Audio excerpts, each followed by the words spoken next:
सुप्रभात, अभिनंदन। आज की संस्कृत कक्षा में हम पुनः शब्द रूप समझेंगे।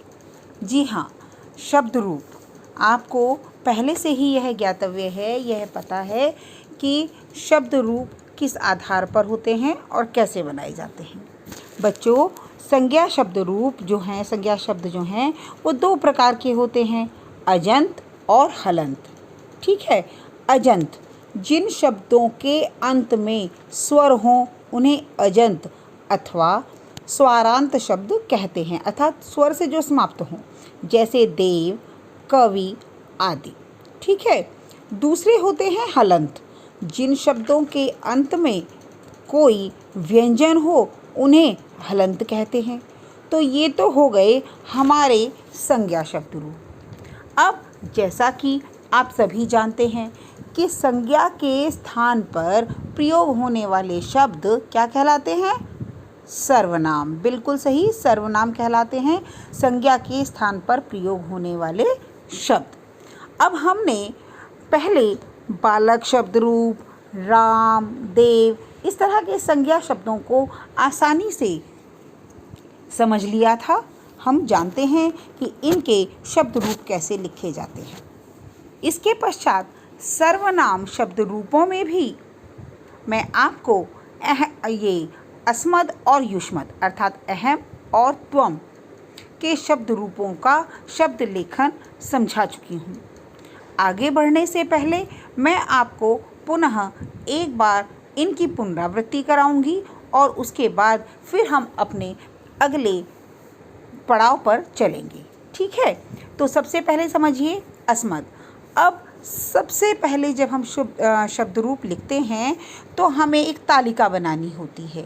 इस तालिका के अंतर्गत एक पंक्ति में हम विभक्ति लिखते हैं, जिसमें प्रथमा, द्वितीया, तृतीया, चतुर्थी, पंचमी, षष्ठी और सप्तमी तक लिखा जाता है।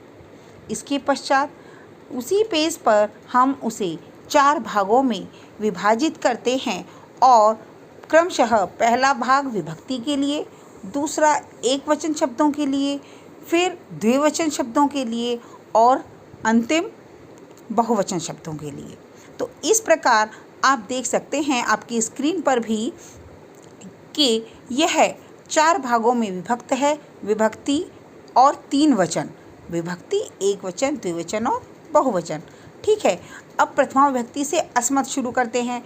अहम, आवाम, वयम, माम, आवाम, अस्मान। अब क्या बना कि अहम मैं, हम दोनों, हम सब।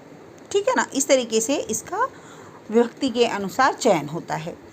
तृतीया में मया, आवाभ्याम, अस्माभि, मह्यम, आवाभ्याम, अस्मभ्यम, मत, आवाभ्याम, अस्मत्, मम, आवयोः, अस्माकं, मयि, आवयोः, अस्मासु। स्पष्ट हो गया होगा, क्योंकि पहले भी हम कर भी चुके हैं ना ये। अब युष्मत समझते हैं। उसी तरह से तालिका बनाएंगे और लिखेंगे कि त्वम, युवाम, यूयम, त्वाम, युवाम, युष्मान, त्वया, युवाभ्याम, युष्माभि। चतुर्थी विभक्ति के अंतर्गत तुभ्यम, युवाभ्याम, युष्मभ्यम। ठीक है, त्वत्, युवाभ्याम, युष्मत्, तव, युवयोः, युष्माकं और फिर त्वयि, युवयोः, युष्मासु, त्वयि, युवयोः, युष्मासु। ठीक है, अस्मद और युष्मद शब्द रूप के अंतर्गत हम इन्हें समझते हैं और मुझे पूरी उम्मीद है कि आप लोगों ने इनको अपनी अभ्यास पुस्तिका में भी लिख लिया होगा।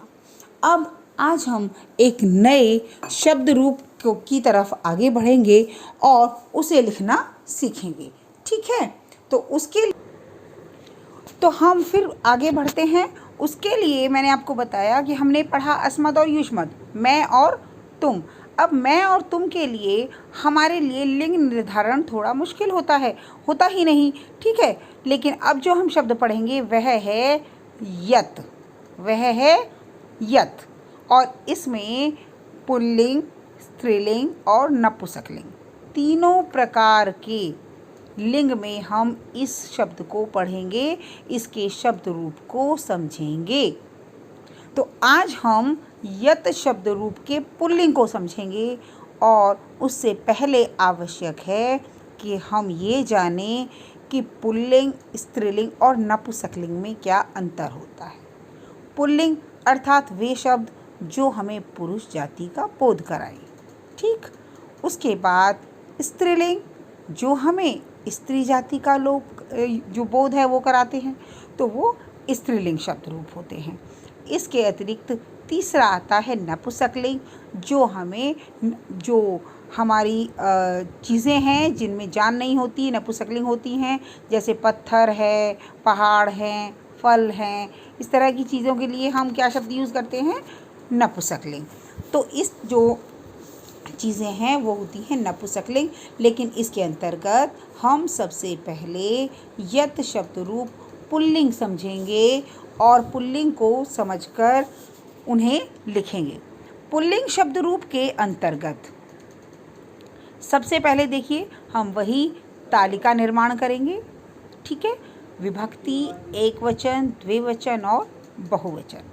विभक्ति के अंतर्गत प्रथमा से सप्तमी तक अब समझिए यह, यौ, ये, यह, यौ, ये, यम, यौ, यान, याभ्याम, येन, याभ्याम, यै, यह, यौ, ये, यम, यौ, यान, येन, याभ्याम, यै। जी हाँ, आगे यस्मै, याभ्याम, येभ्य, यस्मात्, याभ्याम, येभ्य, यस्य, ययोः, येषाम्, यस्मिन्, ययोः, येषु।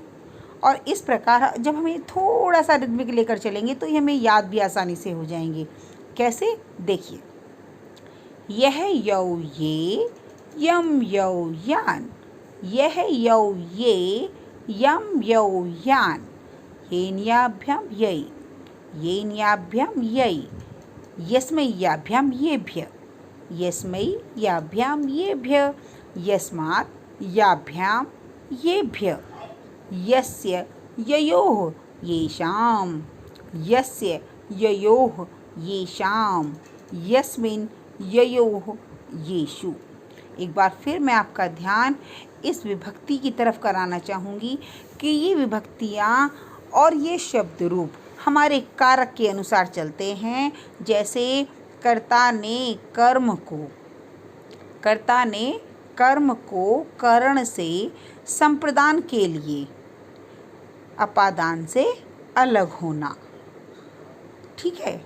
संबंध का, के, की, अधिकरण मैं, में, पे और पर। इस प्रकार से जब हम वाक्यों को बनाते हैं और कारक के अनुसार यह शब्दों का प्रयोग किया जाता है तो हम उसी के अनुसार विभक्ति का प्रयोग करते हैं विभक्ति का प्रयोग करते हैं और अपने कार्य को पूर्ण करते हैं। इस प्रकार मैं समझती हूँ कि यत पुल्लिंग शब्द रूप आज आपको भली प्रकार समझ आ गए होंगे और आप इन्हें अच्छे से लिख भी सकते हैं, ठीक है। एक बार फिर आप मेरे साथ इन्हें दोहराएंगे तो आपको ये आसानी से याद भी हो जाएंगे। जी हाँ, एक बार फिर हम इन्हें दोहराते हैं।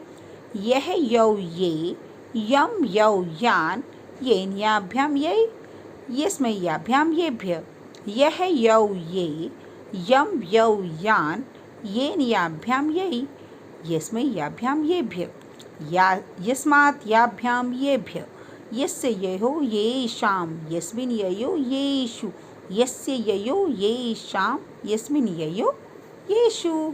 इस प्रकार ये पुल्लिंग शब्द रूप आपके पूर्ण हो गए। अब हम अपनी अगली कक्षा में भी स्त्री जो हमारे शब्द रूप हैं इस यत शब्द रूप के अंतर्गत स्त्रीलिंग को समझेंगे और उन्हें लिखने का प्रयत्न करेंगे। तब तक के लिए आपके लिए गृह कार्य यह है कि आप जो हैं यत पुल्लिंग शब्द रूप लिख लेंगे, और अगर किसी के भी अस्मद और युष्मद रह गए हैं तो आप उन्हें भी पूर्ण कर लेंगे। जहाँ पर भी आपको समझने में कुछ कठिनाई का अनुभव हो तो आप मुझसे बात कर लेंगे और मैं आपको फिर पुनः भी समझा दूँगी। तो धन्यवाद।